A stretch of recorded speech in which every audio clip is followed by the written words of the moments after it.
കഴിഞ്ഞ 3 വർഷമായി വേട്ടയാടപ്പെടുന്ന ഒരു വേട്ടമൃഗമാണ് ഞാൻ. എന്നെ സഹായിക്കാൻ ആരും വന്നിട്ടില്ല. എന്തിനാണ് തൃശൂരിൽ ഈ സുരേഷ് ഗോപി മത്സരിക്കുന്ന തൃശൂരിൽ നമ്മുടെ സിനിമയ്ക്ക് റിലീസ് ചെയ്യാൻ പറ്റിയിട്ടില്ല?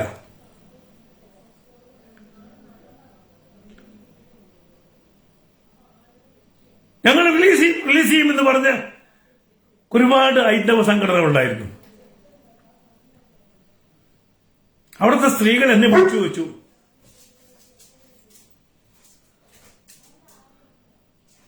എന്തുകൊണ്ടാണ് ഇവിടെ റിലീസ് ചെയ്യാതെ പോയത്? കേരളത്തിൽ എല്ലാ പട്ടണത്തിലും റിലീസ് ചെയ്തപ്പോഴും തൃശൂർ റിലീസ് ചെയ്യാതെ പോയതിന്റെ കൃത്യമായ വിവരം എനിക്കറിയാം. അത് റിലീസ് ചെയ്യരുതെന്ന് പറഞ്ഞത് അന്യമതസ്ഥരല്ല, നമ്മുടെ കൂട്ടത്തിലുള്ളവരാണ്.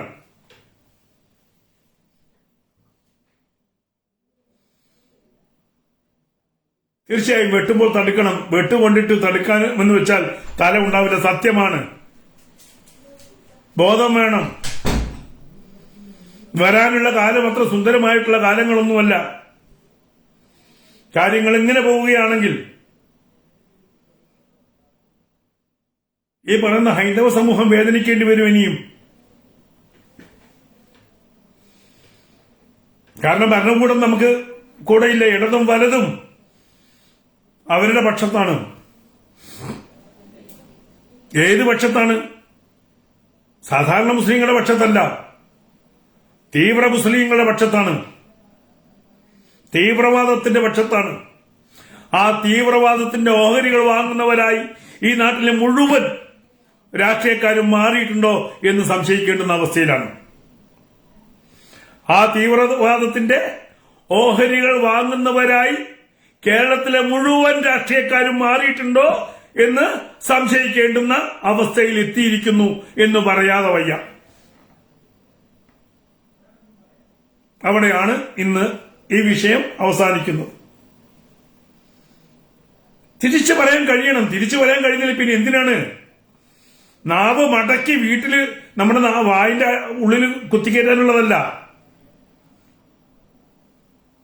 വിഷയങ്ങൾ വരുമ്പോൾ തന്റെ അടുത്തുകൂടെ പറയാൻ കഴിയണം. സ്വാഭിമാനം എന്നുള്ളത് മറ്റുള്ളവരെ പോലെ ഹൈന്ദവനുമുണ്ടെന്ന് പറയണം. ഇനിയും നമ്പൂരിയും ഈ പറയുന്ന കോണകം തപ്പി വന്നാലും കോണ കഴിച്ച് കാണിച്ചു കൊടുക്കണം, അവന്റെ മുഖത്തേക്ക് വലിച്ചെറിയണം. ഇവിടുത്തെ ഒരു മന്ത്രിയല്ല പറഞ്ഞത് പെണ്ണുങ്ങൾ കുളത്തിൽ നിന്ന് കുളിച്ച് ഇങ്ങനെ കയറുമ്പോൾ നനഞ്ഞൊട്ടിയ ആ ശരീരം കാണാൻ വേണ്ടിയാണ് ക്ഷേത്രത്തിൽ ആളുകൾ. അന്നും ആരും മിണ്ടിയില്ല. അതാണ് ഇവരൊക്കെ വളർന്നു വരാൻ കാരണം. ശബരിമല അയ്യപ്പന്റെ മുമ്പിൽ നിന്ന് തീർത്ഥം കൊടുത്തപ്പോ കൈ കഴുകിയവനെ ചോദ്യം ചെയ്യാൻ ഹിന്ദു പഠിച്ചില്ല. അതുകൊണ്ടാണ് ഇവര് വളർന്നു വരുന്നത്. നട്ടലുള്ള ഹിന്ദുക്കളുണ്ടെങ്കിൽ ചോദ്യം ചോദിച്ചേനെ. ആദരിക്കാൻ പറ്റില്ലെങ്കിൽ അതിന്റെ മുന്നിൽ പോകരുത്. മന്ത്രിയാണെങ്കിൽ ഓഫീസിൽ പോയിട്ട് തിരിച്ചു വരണം. പ്രതിഷ്ഠയുടെ മുമ്പിൽ പോയിട്ട് തോന്നിവാസം കാണിക്കരുത്. അത് ആത്മാഭിമാനമുള്ളവർക്ക് വേദനയുണ്ടാക്കും. അനുഭവിക്കാതെ പോകുന്നില്ലാരും. ഈ ചെയ്യുന്നവരൊക്കെ അനുഭവിച്ചിട്ടേ പോകുള്ളൂ. അധർമ്മം എല്ലാ കാലവും മുന്നോട്ട് പോകുന്നില്ല. അത് വേറെ കാര്യം. എന്തായാലും സന്തോഷം. കുറച്ചുപേരെങ്കിലും കുറച്ചുപേര് ഇവിടെ വന്നല്ലോ. സാധാരണ ഞാൻ വരുന്ന ചാനലല്ല വന്നത്, എന്റെ പുതിയ ചാനലാണ് വന്നത്. ഈ ചാനലുകളെ ഞാൻ സംസാരിക്കുന്ന ഫേസ്ബുക്കിലൊക്കെ സ്ഥിരം 2 മാസം കൂട്ടും 2 മാസം തുറക്കും എന്നുള്ള അവസ്ഥയാണ്. അത്രയും സംഘടിതരാണ് അവർ. ഹിന്ദുവിനെ കുറിച്ച്, ഹിന്ദു ധർമ്മത്തെ കുറിച്ച് ഒരു പോസ്റ്റ് ഇട്ടാൽ അതിന്റെ അടിയിൽ വരുന്നത് ഈ കാക്കകളാണ് കൂടുതലും കാഷ്ടിക്കുന്നത്.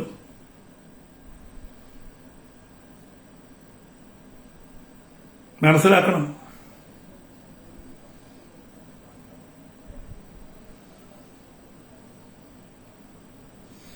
അതെ, തീവ്രവാദിയെ സ്റ്റേജിൽ അവതരിപ്പിക്കാൻ പറ്റുമോ വിഷമിച്ചിട്ടുണ്ടെന്ന് സ്കൂളില് യൂത്ത് ഫെസ്റ്റിൽ നമ്മൾ കണ്ടതല്ലേ. മുസ്ലിം തീവ്രവാദിയെ പിന്നെ നമുക്ക് എന്തായാലും പൂണൂലിട്ട് കാവ്യ ഉടുത്ത് കാണിക്കാൻ പറ്റുമോ? അതിന് സ്കാർഫ് കെട്ടിയിട്ട് എന്തൊരു കോലാഹലമായിരുന്നു ഇവിടെ അല്ലേ.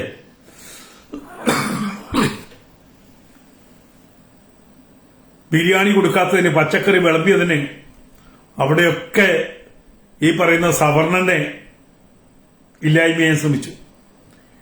ഭക്ഷണത്തിൽ പോലും സവർണ അവർണം രീതി ഉണ്ടാക്കി കേരളത്തിൽ ഇല്ലേ, ഉണ്ടാക്കി.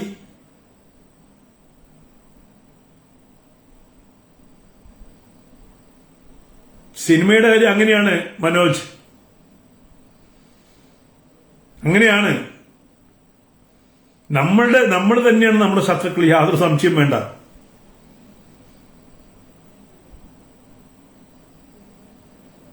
ആ സിനിമ പുറത്തിറങ്ങിയത് കുറെ നല്ല ആത്മാഭിമാനമുള്ള കുറെ ഹൈലവരും സന്യാസിമാരുള്ളതുകൊണ്ടാണ്. അതല്ലെങ്കിൽ പുറത്തിറങ്ങില്ലായിരുന്നു. കണക്ക് ചോദിക്കുന്നവർക്കറിയില്ല, ഒരു മനുഷ്യൻ 25 ലക്ഷം രൂപ എന്നെ സഹായിച്ചിട്ടുണ്ട് ആ സിനിമ പുറത്തിറങ്ങാൻ വേണ്ടിയിട്ടേ. 25 ലക്ഷം രൂപ എന്നെ സഹായിച്ചിട്ടുണ്ട്. ആ മനുഷ്യൻ ഇന്ന് വരെ എന്റെ അടുത്ത് കണക്ക് ചോദിച്ചിട്ടില്ല. ആ മനുഷ്യനറിയാം എന്താണ് അതിന്റെ കണക്കെന്ന്. ഇന്ന് ഇവിടുത്തെ BJPയുടെ ഒരു മണ്ഡലം പ്രസിഡന്റിന്റെ പുറകെ നടന്ന് കണക്ക് ചോദിക്കുന്ന ഒരു മണ്ഡലം പ്രസിഡന്റ് ഇവിടെ BJPയുടെ കുറെ BJPയുടെ പ്രവർത്തകരുണ്ട് എന്റെ പിന്നാലെ നടന്ന് കണക്ക് ചോദിക്കുന്നവർ. ഇപ്പൊ ഇതിന്റെ ഇമോജി, ചിരിക്കുന്ന ഇമോജി ഇടുന്ന അതേ വകുപ്പിൽപ്പെട്ട കുറെ ആൾക്കാരുണ്ട്. എന്നെ കോയ എന്ന് വിളിക്കുന്ന നല്ല BJPക്കാരുടെ സ്ഥലത്താണ്. എനിക്ക് നല്ല വ്യക്തമായിട്ടുണ്ട്. തൃശ്ശൂരിലെ പ്രസിഡന്റ് അടക്കമുള്ള BJPക്കാരുടെ അവരുടെ നമ്മൾ ജീവിക്കുന്നതും കൂടെ ആലോചിക്കണം. ഈ ധർമ്മത്തിന് വേണ്ടി ജീവിക്കുന്നതും സംസാരിക്കുന്നതും പ്രവർത്തിക്കുന്നതും.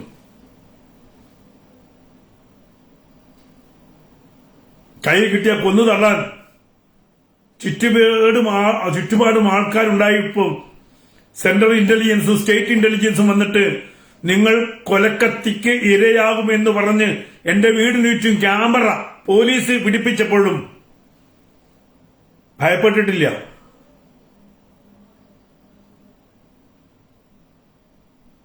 പൊരുത്തിക്കൊണ്ടേയിരിക്കുകയായിരുന്നു. ഇനിയും പൊരുത്തും, ഒരു സംശയവും വേണ്ട. അതുകൊണ്ട് ഈ രംഗത്ത് നിലകൊള്ളുന്നവർ, ആത്മാഭിമാനമുള്ളവർ ഒന്നുകൂടി, മറ്റുള്ളവർ പറഞ്ഞാൽ നമുക്കും പറയാനുള്ള റൈറ്റ് ഉണ്ട്. സെൻസർ ബോർഡിൽ വരുമ്പോൾ കോടതിയിൽ പോകണം. ഒരു പക്ഷത്ത് മാത്രം ഇത് സാധ്യമാവുന്നു, മറുപക്ഷത്ത് എന്തുകൊണ്ട് പറ്റുന്നില്ല എന്ന് പറയാൻ. എന്റെ സിനിമയെ ഉപദ്രവിച്ചത് BJP ഭരിക്കുമ്പോഴാണെന്നും കൂടി ആലോചിക്കണം. BJP നിശ്ചയിച്ചിട്ടുള്ള ഓഫീസറായിരുന്നു തിരുവനന്തപുരത്ത്. നമ്മുടെ സ്റ്റേറ്റ് പ്രസിഡന്റ്, സെക്രട്ടറി അറിയാതെ കേരളത്തിലൊരു നിയമനം ഉണ്ടാവില്ലല്ലോ. അവർക്ക് എക്സ്റ്റൻഷൻ കൊടുത്തതും അവർ തന്നെയായിരുന്നു. ഇപ്പൊ ഇലക്ഷൻ കഴിഞ്ഞുകൊണ്ട് ഇതൊക്കെ പറയാൻ എനിക്ക്, അവരാണ് ഏറ്റവും കൂടുതൽ ഉപദ്രവിച്ചത്. ബോംബെ പോയപ്പോഴും അങ്ങനെ തന്നെയായിരുന്നു. കാരണം ഇന്നും സാംസ്കാരിക രംഗത്ത് കമ്മ്യൂണിസ്റ്റുകാരാണ്, BJPക്കാർ ഭരിക്കുന്നതേ ഉള്ളൂ.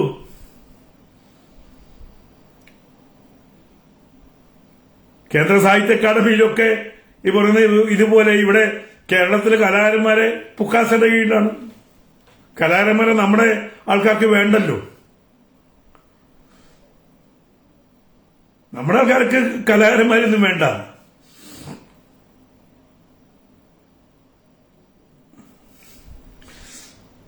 എന്തായാലും ഒരു വിഷയം പുറത്ത് അതേ വിഭാഗത്തിലെ ഒരു മനുഷ്യൻ വേണ്ടി വന്നു. സാമൂഹ്യ തിന്മകള്. അതുകൊണ്ട് ആ മുസൽമാനോട് നമുക്ക് കടപ്പാടുണ്ട്. അത്രയും മുസ്ലിങ്ങളുണ്ട് ധാരാളം. മുസ്ലിം ധാരയിൽ നല്ല മനുഷ്യരുണ്ട്.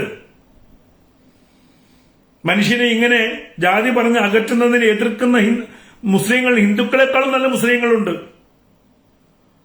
അങ്ങനെ ഉള്ളതുകൊണ്ടാണ് അന്ന് 1921 പോലും ധാരാളം ഹൈന്ദവർ രക്ഷപ്പെട്ടത്.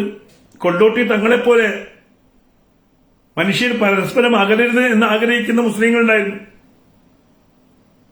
അങ്ങനെ ഒരു മുസ്ലിമായിട്ടാണ് ഞാൻ ആ മനുഷ്യനെ കാണുന്നത്. അതല്ലെങ്കിൽ അദ്ദേഹത്തിനും ആ കൂട്ടത്തിൽ നിന്ന് എന്തെങ്കിലും കിട്ടിപ്പോയനെ. സത്യത്തിൽ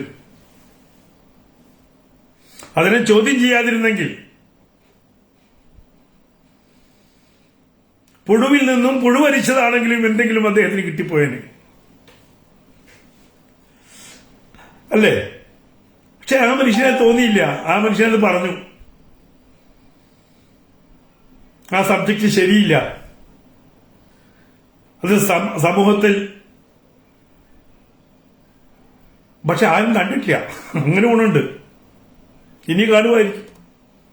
ഇനി കാണുമ്പോൾ ആ ഒരു എന്താണ് കണ്ണിലൂടെ കാണാൻ കഴിയുള്ളൂ. അതിന് കുറച്ചൊക്കെ മനസ്സിലാക്കാൻ, ബോധം വരാൻ ഇത്തരം സംഭവങ്ങൾ നല്ലതാണ്.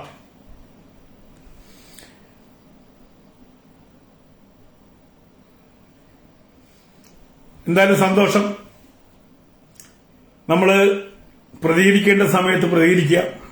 അതിൽ ഒരു മടിയും കണ്ടത്. ആരായാലും ശരി, ഏത് കൊമ്പത്തെ ആളാണെങ്കിലും ശരി, വെള്ളപൂശാൻ വന്നാൽ നടക്കില്ല എന്ന് നിങ്ങൾ പറഞ്ഞേക്കണം. അത് ശരിയുമല്ല. നമ്മളാരും കണ്ടെത്തിയതല്ല. ഇക്കായുടെ പ്രശ്നം നമ്മളാരും പുറത്തു കൊണ്ടുവന്നതല്ല.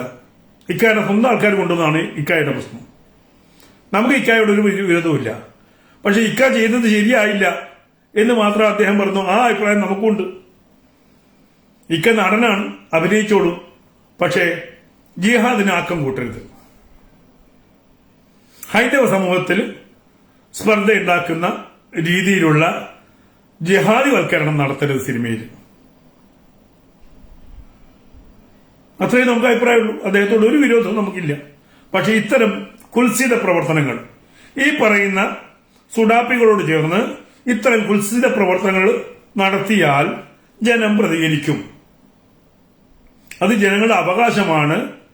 ഇങ്ങനൊന്ന് കണ്ടാൽ തിരിച്ച് പ്രതികരിക്കുക എന്നുള്ളത് ജനങ്ങളുടെ അവകാശമാണ്. ആ അവകാശത്തിനെ കുറ്റം പറയരുത്. എന്താണോ വിതച്ചത് അതേ കൊയ്യാൻ പറ്റുള്ളൂ. അത്രയും എല്ലാ കാലവും ഇതൊന്നും മൂടി വയ്ക്കാൻ പറ്റില്ല. എങ്ങനെയെങ്കിലും ഇത് ചാടി പുറത്തു വരും. അത് മറുനാടനാണെങ്കിൽ മറുനാടനിലൂടെ,